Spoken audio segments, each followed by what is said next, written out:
दोस्तों अदानी ग्रुप की बात की यहाँ पे कुछ बड़ी अपडेट निकल के आ रही है जिनको हम एक एक करके डिस्कस करेंगे। वैसे अदानी ग्रुप के लिए पिछला सप्ताह काफ़ी अच्छा रहा, मार्केट कैप में ज़बरदस्त इजाफा भी हुआ है और इसके पीछे वजह थी कि जो शेयर है वो काफ़ी अच्छा दौड़े हैं अदानी ग्रुप के।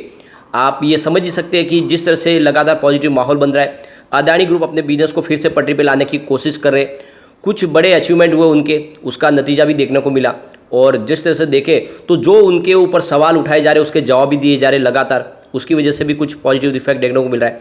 इसके बीच में देखें तो मार्केट एक्सपर्ट और जो बड़े इन्वेस्टर हैं मार्क मोबियस, उन्होंने अदानी ग्रुप को लेकर बड़ा चौंकाने वाला खुलासा किया है। क्या है उनका खुलासा, जानने की कोशिश करेंगे और क्या आने वाले समय में फिर से अदानी ग्रुप में वैसे ही दिन देखने को मिलेंगे जैसे हिंडनबर्ग की रिपोर्ट के पहले थे, यानी क्या फिर से बाजार ऊंचाइयों को छुएगा अदानी ग्रुप का।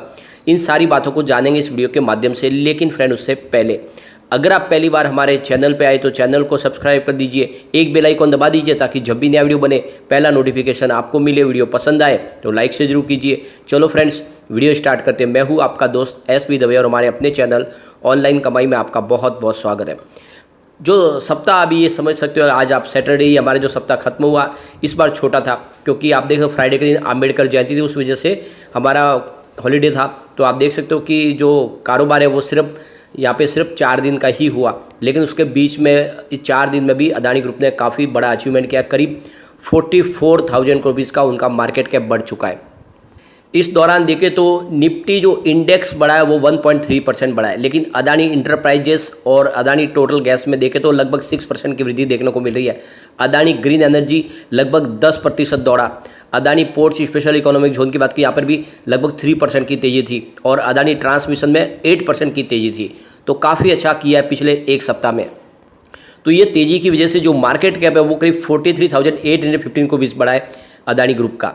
और आप देख सकते हो इसमें जो सबसे बड़ा योगदान है अदानी ग्रीन एनर्जी का करीब 13,205 करोड़ रुपीज़ का है। अदानी इंटरप्राइजेस का यहाँ पे 12,726 करोड़ रुपीज़ का मार्केट कैप में इजाफा किया है। अदानी ट्रांसमिशन लिमिटेड की बात करें तो इन्होंने करीब यहाँ पे 8,440 करोड़ रुपीज़ का मार्केट कैप में अपनी तरफ से ऐड किया है। तो काफ़ी अच्छा प्रदर्शन कर चुके हैं अदानी ग्रुप के शेयर इस सप्ताह। अब आप देख सकते हो कि जो इस समय रिटेल इन्वेस्टर ने काफ़ी अच्छी खरीदारी की है मार्च क्वार्टर के दौरान। आप देख सकते अदानी ग्रुप के शेयरों में रिटेल इन्वेस्टर की जो होल्डिंग है वो काफ़ी ज़्यादा बड़ी है। आप देख सकते हो कि अदानी ग्रुप की कंपनियों में जो रिटेल इन्वेस्टर की होल्डिंग है वो 1.86% टू 5.52% तक गई है। अब यहाँ पे अदानी इंटरप्राइजेस को लेकर जो कपिल शाह है, टेक्निकल एनालिस्ट एमके ग्लोबल के, उनकी तरफ से कहा गया है कि अदानी ग्रुप का अदानी इंटरप्राइजेस जो शेयर है पिछले एक महीने में काफ़ी ज़्यादा वॉलेटाइल रहा और इसकी जो रेंज रही 1620 से लेके 1920 के बीच में रही। और आप देख सकते हो कि अगर एक बार ये 1920 के जो लेवल को तोड़ देता है तो फिर आने वाले समय ये 2100 के लेवल तक जाता हुआ दिखाई दे सकता है। और आप देखें तो इस समय इसकी रेंज बनी हुई है, उसके लिए हमें वेट करना होगा, लेकिन 1920 के ऊपर जाने के ऊपर इसमें पॉजिटिव माहौल बन सकता है स्टॉक के अंदर। अदानी पोर्ट्स को लेकर कपिल शाह का कहना है कि 600 का लेवल एक मजबूत सपोर्ट है और ये सपोर्ट अगर टूटा और इसके ऊपर स्टॉक ऊपर की तरफ जाएगा तो आप देख सकते हो 655 का लेवल भी देखने को मिल सकता है, लेकिन 600 के नीचे जाने पे यहाँ पे गिरावट की संभावना भी बन सकती है। ऊपर की तरफ मूव करने पे फिर 700 और फिर 720 के टारगेट देखने को मिल सकते हैं। अदानी ग्रीन बात करें तो अदानी ग्रीन बहुत ही ज़्यादा वॉलेटाइल स्टॉक है, इसके अंदर बहुत ज़्यादा अप मूवमेंट देखने को, और यहाँ पे देख सकते हो कि लगातार आप देखें तो सर्किट की संभावना भी बंदी है। अभी इसकी जो फिलहाल रेंज देखें तो ये इसके जो आगे के जो इमीडिएट रेजिस्टेंस है 1025 फिर 1080 के दिखाई दे रहे हैं। अदानी ट्रांसमिशन की बात करें उनके रेजिस्टेंस आगे 1100 फिर 1160 के दिखाई दे रहे हैं, लेकिन अगर ये 1010 के स्तर को तोड़ता तो फिर 920 का लेवल भी देखने को मिल सकता है। तो इस हिसाब से आप अपनी इन शेयरों के अंदर रणनीति बना सकते हैं। एक यहाँ पे बड़ा अचीवमेंट किया अदानी ग्रुप ने। अदानी ग्रीन एनर्जी का जो रिन्यूएबल एनर्जी का जो पोर्टफोलियो है वो 49% का जंप बता रहा है, जो करीब 8086 मेगावाट तक पहुंचा है फाइनेंशियल 2023 के लिए। और आप देख सकते हो कि इन्होंने जो अपनी कैपेसिटी को ज़बरदस्त तरीके से बढ़ाया है। और यहाँ पे जो सबसे बड़ी बात है कि इनका जो अदानी ग्रीन एनर्जी का जो पोर्टफोलियो 20,000 मेगावाट तक पहुँच गया है। इसमें जब देख सकते हो कि 325 मेगावाट के विंड पावर प्रोजेक्ट है मध्य प्रदेश के अंदर और 212 मेगावाट का सोलर प्रोजेक्ट है राजस्थान के अंदर। इसके अलावा कंपनी 2140 मेगावाट का एक बड़ा एक सोलर विंड हाइब्रिड प्रोजेक्ट भी राजस्थान में करने जा रहे हैं। तो काफ़ी बड़ा इनका मजबूत पोर्टफोलियो है। कंपनी आने वाले समय अपना जो ऑपरेटिंग प्रॉफिट है उसको 50% तक बढ़ाने की कल अपनी है योजना बना के बैठे हैं। इसके हिसाब से 91,000 करोड़ तक उनका आने वाले समय में इनका एक बार रिवेन्यू जाता हुआ दिखाई दे सकता है। अदानी ग्रुप के सेल्स की बात करें तो 58% ईयर ऑन बेसिस पे वृद्धि देखने को मिली है, जो करीब 14.9 बिलियन यूनिट्स के आसपास जा रहा है।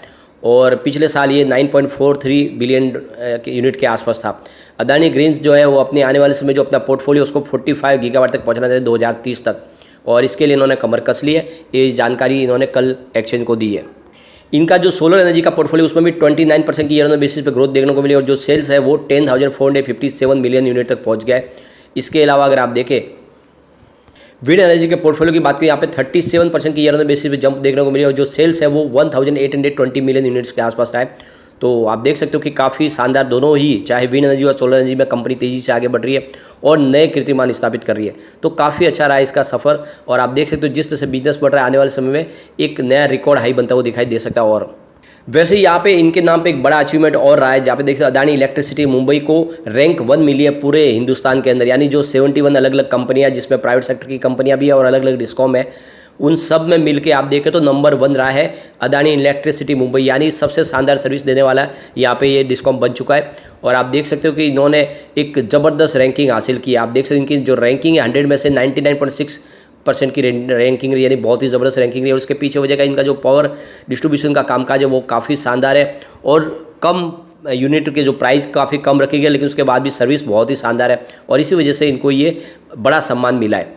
अब यहाँ पे एक बड़ी अपडेट निकल के और आ रही है, जैसे कि बहुत ही अनुभवी निवेशक है मार्क मोबियस, जो मोबियस कैपिटल के संस्थापक है। उनका कहना है कि पोर्ट टू एनर्जी का जो अदानी समूह का बिजनेस है, उनको जो भी प्रॉब्लम हुई है हिंडनबर्ग की रिपोर्ट के बाद काफ़ी ज़्यादा चिंताएं बढ़ी है, और शॉर्ट सेलर ने अपने ठीक IPO आने के पहले ही एक तरह से रिपोर्ट पेश की, और उसके बाद में भारी गिरावट हुई और उसने उसका फ़ायदा भी उठाया।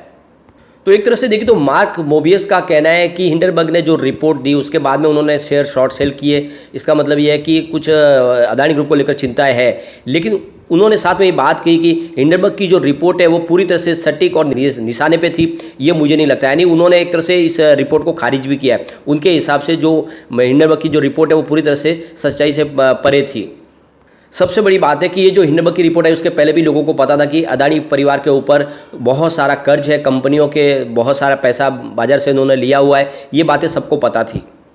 सबसे बड़ी बात है कि ये कोई छुपाने वाली बात नहीं, कंपनी का बिजनेस किस तरह से फैला हुआ है और किस तरह से उन्होंने ग्लोबल मार्केट से फंड उठाया हुआ है, सारी बातें पता थी। लेकिन एक तरह से इसको फिर से जिस तरह से पेश किया उस वजह से अदानी ग्रुप को इसका नुकसान हुआ।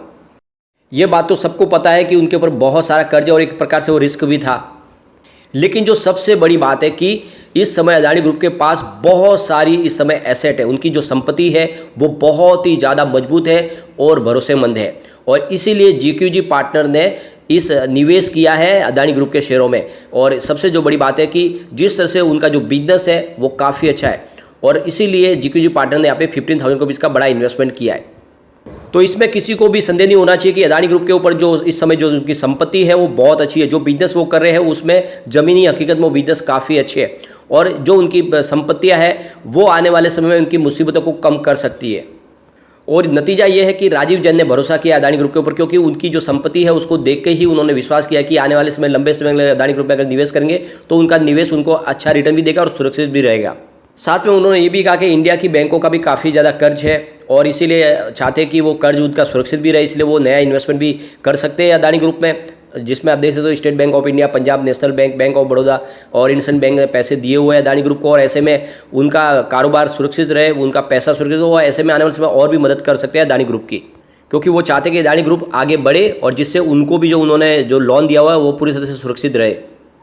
तो यहाँ पे उन्होंने क्लियरली कहा है कि हिंडनबर्ग ने जानबूझ के एक तरह से बड़ा चढ़ा के ये रिपोर्ट पेश की, और जो चिंताएं थी उन चिंताओं को बहुत तेज़ी से आगे बढ़ाया है, उसके बारे में बहुत सारी बातें कही गई जिसकी वजह से जो निवेशक है कंपनी से दूर रहे और उसका फ़ायदा हिंडनबर्ग को मिले। तो एक तरह से उन्होंने हिंडनबर्ग के ऊपर बहुत बड़ा प्रहार किया है, क्योंकि उसने अपने खुद के फ़ायदे के लिए ही अदानी ग्रुप के ऊपर इस तरह से बड़ा चढ़ा के रिपोर्ट पेश की है। वैसे उन्होंने एक बात क्लियर की कि हम छोटी और मध्यम जो कंपनियां होती हैं उन्हीं के ऊपर ज़्यादा ध्यान फोकस करते हैं, उसमें निवेश करते हैं, और हमारे सख्त नियम बने हुए जहां पे ऋण इक्विटी 50% से अधिक होती है ऐसे में हम निवेश नहीं करते। तो ये इन्होंने अपनी बात क्लियर की है, लेकिन उनके साथ में उन्होंने ये भी कहा है कि अदानी ग्रुप के पास काफ़ी ज़्यादा मजबूत संपत्तियाँ हैं और वो इस मुसीबत से बाहर निकल सकते हैं। तो एक काफ़ी बड़ा सहारा मिला है एक बड़े निवेशक के तौर पर मार्क मोबियस के पास से अदानी ग्रुप को। तो आने वाले समय देखना होगा कि क्या संभावना बनती है। लेकिन फ्रेंड, कोई भी इन्वेस्टमेंट करने से पहले अपने फाइनेंशियल एडवाइजर के बारे में ले ले या अपना खुद का रिसर्च करें, क्योंकि मैंने वीडियो आपके एजुकेशनल पर्पज़ के लिए ही बनाया। वीडियो पसंद आए तो लाइक से जरूर कीजिए और चैनल को सब्सक्राइब कर दीजिए। थैंक